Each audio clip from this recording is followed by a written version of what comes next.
So once again, it's time for Theater of the Night. It was a night not too long ago that the vampire Raphael Osiris blessed us with his company. He and the vampire consort, Dominic Lazarus, came down from New York City to visit us. And so we spent the night talking all night long of many things, as vampires will. All night long we stayed and talked while the thunder crashed and the lightning flashed and the winds blew and the rain tore through the landscape. But after that we drove all night long through the tornado-lashed landscape. Millions of dollars of damage were done that night. But we arrived safe, just in time for the vampire's flight, just before dawn. That was one you were talking about earlier? Yeah, Hot Topic. Hot Topic, and well, that's like a... Now, we were talking earlier about Hot Topic, and this is more or less the homogenization or the co-optation or it's the selling out of vampire mall store. Style. I'd say more gothic style. It's gothic. All right, so gothic and vampire have the same look. They have some overlaps. They don't necessarily have the same exact look.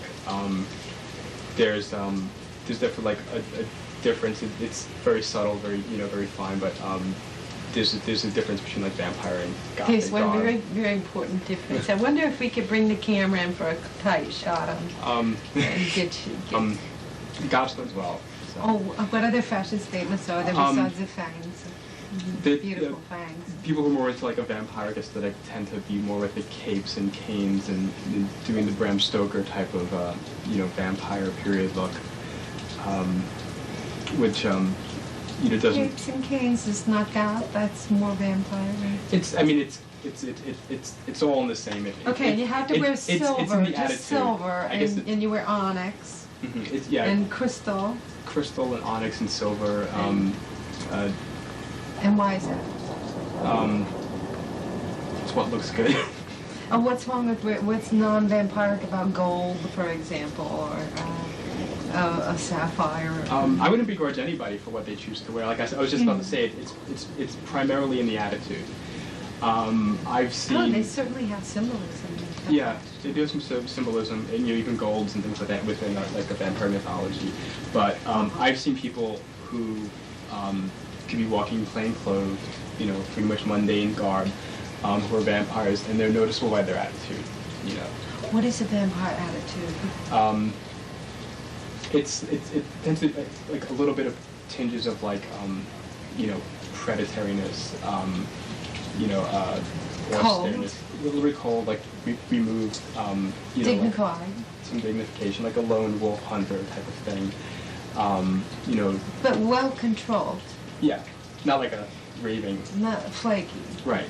Not loosey-goosey. Correct. I had a young friend who is now in the post-skinhead, absolutely neo-Discordian phase of his evolution, and looking back over his pictures with the goth phase. And he was telling me about an evening that he and his girlfriend had spent drinking each other's blood. And I said, oh, so you're a vampire? And he said, no. And I said, well, what's the difference between being a vampire and drinking each other's blood? And he said, vampires are depressed. No, I mean, I think most of us are happy. Quite sure. We have a vampire elf. Gothic stereotype. Yeah, it's a gothic stereotype as well. I think. Which isn't always true. Okay. There's some that are Can vampires have fun? Vampires can have fun, and they can have a lot of fun, and they can have like really good fun. Again. Okay, vampires know how to vampires party hard. But if there are any depressed vampires out there, like to do our best to change that, and most likely their depression is probably They due need to be invited to the parties.